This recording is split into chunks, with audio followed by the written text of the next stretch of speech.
Browsed https://www.thenews.com.pk/latest/1352182-kd-perry-melts-hearts-with-emotional-moment-on-tour. Browsed https://www.thenews.com.pk/latest/1352168-meghan-markle-shows-off-sparkling-queen-ring-from-prince-harry.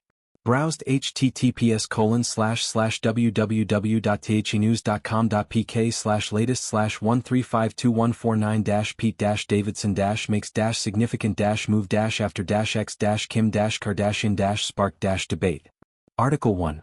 Kevin Federline reveals truth after child support from Britney Spears ends. Kevin Federline has decided to open up about the realities of his financial arrangements with his ex-wife, Britney Spears, following the conclusion of their child support agreement. In a candid revelation that challenges years of public speculation, Federline addresses the misconceptions surrounding the substantial payments he received, painting a picture of a far more complex and demanding situation than many might imagine. His upcoming memoir, titled You Thought You Knew, serves as the platform for this disclosure, where he methodically dismantles the narrative that he was merely coasting on Spears' success without contributing meaningfully to his own life or that of their shared children.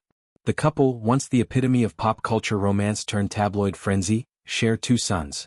Sean Preston, who is now in his late teens, and Jayden James, the younger of the two, who recently marked a significant milestone by turning 18 and completing high school. Their divorce in 2006 was not just a personal unraveling but a spectacle that captivated the world, with every detail, from custody battles to financial settlements, dissected in the media. Federline, a former backup dancer whose career took a backseat after the split, has long been portrayed as the beneficiary of Spears' enduring fame and fortune. However, in excerpts shared exclusively with a prominent entertainment publication, he counters this image with a grounded, almost weary insistence that the $40,000 monthly sum, comprising $20,000 in child support and an equal amount in alimony, served more as a necessary lifeline than a lavish windfall. When Britney and I divorced, the court awarded me $20,000 a month in child support. At the same time I was receiving alimony, another $20,000 a month, Federline writes, his words carrying the weight of someone who has revisited these numbers countless times over the years. He acknowledges the initial shock value of such figures, how they can evoke images of effortless luxury in the minds of outsiders. People hear figures like that and think you're financially set. But the reality is far from that.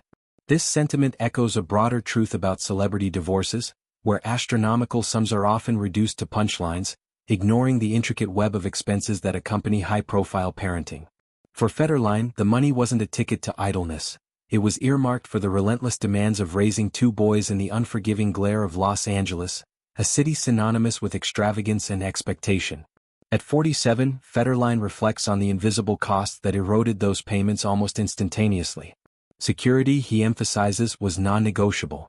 With Spears as one of the most recognizable figures in entertainment, her sons, and by extension their father, faced constant threats that necessitated round-the-clock protection.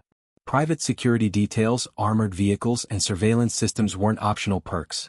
They were essential safeguards in a world where paparazzi lurked on every corner and fan interactions could veer into danger. Beyond safety, there was the imperative to mirror the lifestyle their mother provided. A world of elite private schools, extracurricular activities tailored to budding talents, and vacations that blended normalcy with the subtle opulence of celebrity life. Maintaining security and a lifestyle similar to the one his sons had with their mother came with a price tag that would make anyone's head spin, Federline notes, his tone laced with the exhaustion of someone who balanced checkbooks late into the night. Housing in upscale neighborhoods, tutors for academic excellence, therapy sessions to navigate the emotional toll of divorced parents under scrutiny, these weren't indulgences but investments in stability for Sean and Jayden. The final payment arrived in November 2024, a poignant endpoint tied to Jayden's emancipation into adulthood. For Spears, 43 and still navigating her own narrative of resilience and reinvention post-conservatorship, this closure might represent liberation from a chapter fraught with legal entanglements. Yet for Federline, it underscores his independence. He vehemently rejects the freeloader label that has dogged him since the divorce papers were signed. I wasn't some bum just sitting around waiting for a check. I was out there hustling, grinding, investing, working to build a solid foundation for myself and my kids. His post-divorce endeavors paint a portrait of determination, DJ gigs at clubs that kept his name in lights, real estate ventures that capitalized on California's booming market, and entrepreneurial pursuits in fitness and entertainment production. These weren't side hustles born of desperation but proactive steps toward self-sufficiency, ensuring that when the checks stopped, his world wouldn't crumble. This revelation arrives amid heightened tension, as Federline's book barrels toward its release. Spears, ever the quick responder in the court of public opinion, took to social media platform X to voice her dismay. Her post, raw and unfiltered, accuses the memoir of peddling white lies designed to cash in on their shared history. "Those white lies in that book, they are going straight to the bank and I am the only one who genuinely gets hurt here," she declared, her words a stark reminder of the emotional scars that linger from their tumultuous past. The conservatorship saga, the custody wars, the leaked audio tapes, each episode has left indelible marks, and Spears' reaction suggests Federline's words reopen wounds she thought were healing. Fans, divided as ever, flooded comment sections with support for their favorite icon, some decrying Federline's timing as opportunistic, others applauding his right to reclaim his narrative. Federline, undeterred, frames his writing not as vengeance but as vindication.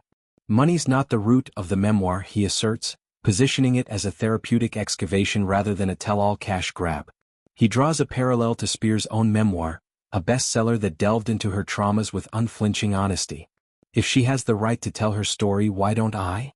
This rhetorical question cuts to the heart of a larger conversation about equity in celebrity storytelling. Women like Spears have long been granted grace to air grievances, their voices amplified as acts of empowerment. But for men like Federline, stepping into that space invites skepticism, as if vulnerability equates to weakness. His book promises more than financial deconstructions. It teases insights into the human side of fame, the loneliness of co-parenting across chasms of wealth disparity, the guilt of watching your children shuttle between worlds, the quiet pride in seeing them thrive despite the chaos.